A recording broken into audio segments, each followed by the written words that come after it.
Grace 2021 Usha Joseph എന്ന് പറയുന്ന lady യൂട്രസിൽ മുഴയുമായി Vandanam medical കോളേജിൽ വരുന്നു. അവിടെ സ്നേഹനിധികളായ ഡോക്ടേഴ്സ് അവിടെ യൂട്രസ് റിമൂവ് ചെയ്യുന്നു.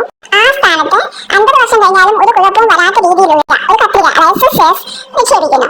ആരോഗ്യ വകുപ്പിനെതിരെയും ഈ ഡോക്ടേഴ്സിനെതിരെയും മാധ്യമങ്ങൾ തിരിഞ്ഞിരിക്കുകയാണ്. പോലീസും ഗവൺമെന്റും ഒക്കെ നടപടികൾ സ്വീകരിച്ചു എന്നാണ് അറിയാൻ കഴിഞ്ഞത്. പക്ഷേ ഇത് വയറ്റിലുള്ളതുകൊണ്ട് ഒന്നും അറിയത്തില്ല.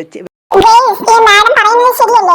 മനുഷ്യന്റെ കുടലിനകത്ത് നാടവിര, പന്നിവിര, കൊക്കോപ്പുഴുക്കൾ, അതിന്റെ മുട്ടകൾ ഒക്കെ വിരിഞ്ഞ് പടർന്ന് പന്തലിച്ച് ഇങ്ങനെ വിരാജിക്കുമ്പോൾ ആർക്കും ഒരു പരാതിയുമില്ല. ഒരു മാധ്യമ പ്രവർത്തകർക്കും ഒരു പരാതിയുമില്ല.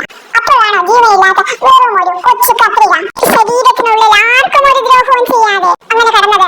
ആർക്കാണ് ഇത്ര പ്രശ്നം? ഈ നമ്പർ 1 ആരോഗ്യ കേരളത്തിലെ സംസ്കാരമില്ലാത്ത, വിദ്യാഭ്യാസമില്ലാത്ത മാധ്യമ പ്രവർത്തകരെ ഞാനൊന്ന് ചോദിച്ചോട്ടെ, 3.5 കിലോയോളം വലിപ്പമുള്ള ഒരു ഫൈബ്രോയിഡ് ഗർഭപാത്രത്തിനുള്ളിൽ കടന്ന പെണ്ണുങ്ങൾക്ക് പ്രശ്നമില്ലായിരുന്നല്ലോ.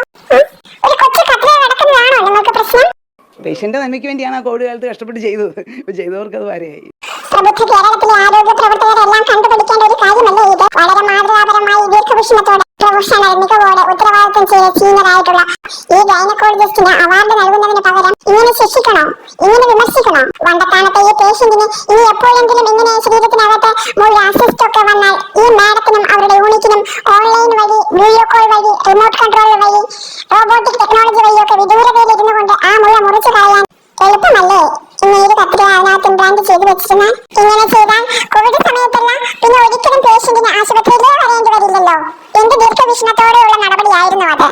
മാത്രമല്ല ഡോക്ടർ ഹാരിസ് പണ്ട് പറഞ്ഞിട്ടില്ലേ, ഉപകരണങ്ങൾ ഇല്ലാത്തത് കൊണ്ട് ഗവൺമെന്റ് ഹോസ്പിറ്റലുകളിൽ ഓപ്പറേഷൻ സമയത്തിന് നടത്തുന്നില്ല എന്ന്. അങ്ങനെയുള്ള അടിയന്തര ഘട്ടങ്ങളിൽ ആ സമയത്ത് കത്രിക കിട്ടാതെ വരുന്ന സാഹചര്യങ്ങളിൽ ഈ ഒരു രീതി വളരെ പ്രയോജനപ്പെടില്ലേ?